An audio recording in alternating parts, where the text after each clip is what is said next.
Hello everyone, this is Tim, and I thought this would be a quiet spot, but there's lots of truck traffic in the background. Hopefully it's not too loud for you.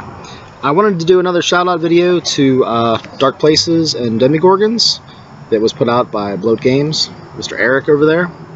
He sent me this, I guess it's sort of like a precursor to the final product. They're going to add more stuff to it based on the Kickstarter. This is like one of the earlier drafts, I believe. But he sent it along because I had mentioned that, you know, I was thinking about the red cover here, and I ended up going for like the $17-ish option. I think it was like the early bird special on his Kickstarter. You'll find the link down below. I believe when this video airs, you'll have 2 days left to back the Kickstarter, maybe 3 if you see it in the nighttime when I'm going to upload it. But so yeah, what's this about? Really, how does this work? And you know, it's basically a lot of 80s flavor. It reminds me a lot of things like Stranger Things and the Goonies, you know, Breakfast Club, you know, with a supernatural sort of bent to it. And I liked just the format of it. It seems very simple. The font is, you're able to read it. It's large. It kind of like jumps out at you. You know, I like the size format. It's sort of like almost like the Lamentations of the Flame Princess size. It's sort of like trade paperback.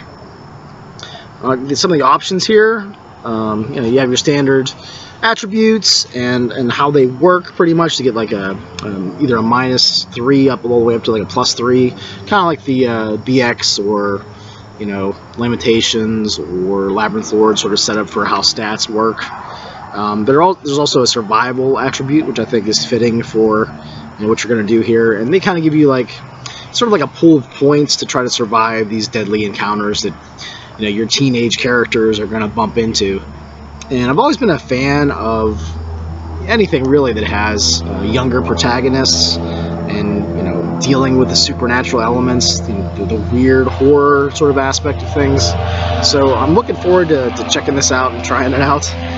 Somebody needs a muffler over there.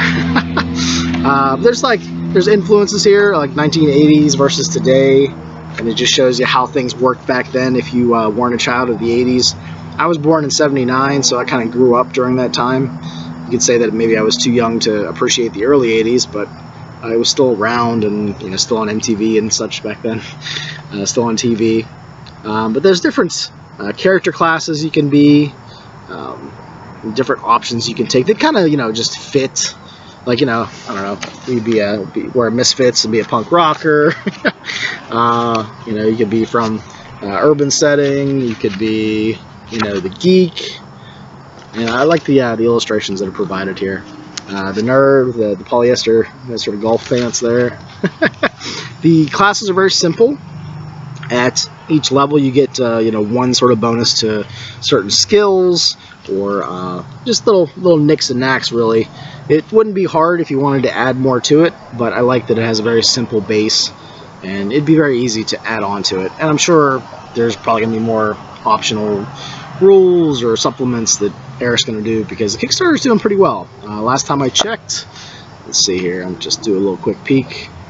The pledge amount was $5,669 with 194 backers, so good job, Eric. Especially for your first Kickstarter, that's really cool. But yeah, there's skill rolls in here. The only thing that was a little tricky or a little interesting that was maybe different than I'm used to is you get different points to add to your saving throws, and you want to roll under that. So I guess maybe that's not too different, you know, if you're used to rolling under stat with, say, like the old school Renaissance games, Labyrinth Lord and so forth. So that was a little different. But yeah, there's cool options in here. There's little monsters and things. And it'll be interesting to see how he fleshes out, I believe it's Jefferson City or J-Town, with the Kickstarter, how he can just implement some of those additional options, additional, you know, character classes that you could be. Just looking through those again, like the bully comes with like a switchblade. Makes me think of It, for instance, you know, the one crazy guy. I can't think of the character's name right now. The princess. So there's lots of different options. It kind of just gets you right into the flavor of that. The one thing that's really nice about modern games, like, you know, White Wolf games, I don't know, like D20 Modern, I guess even, is that it's very easy to just go get a map you know, just even from like the gas station down the road or something, or really just print something off of Google Maps, Google Earth, and that can be your setup. That can be the encounter. We have a lake. It's called Twin Lakes by here, and there's you know, all kinds of stuff for kids to do. But I can imagine that just being a perfect sort of playground for the supernatural sort of adventures that could happen there, and you know, it would fit to use this. Like the I'm just kind of curious, like, even though that's the cover, I'm just kind of curious to see how the layout is going to look at the end when it's all said and done.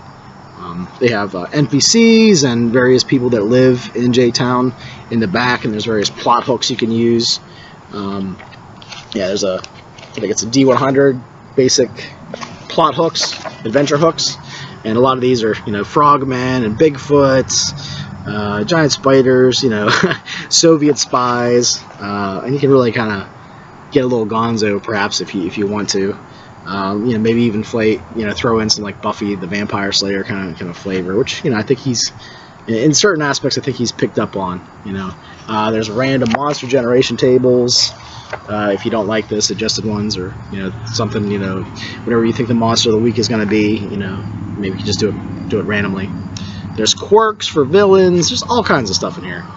There's stats for various things that you might bump into, you know, various monsters. And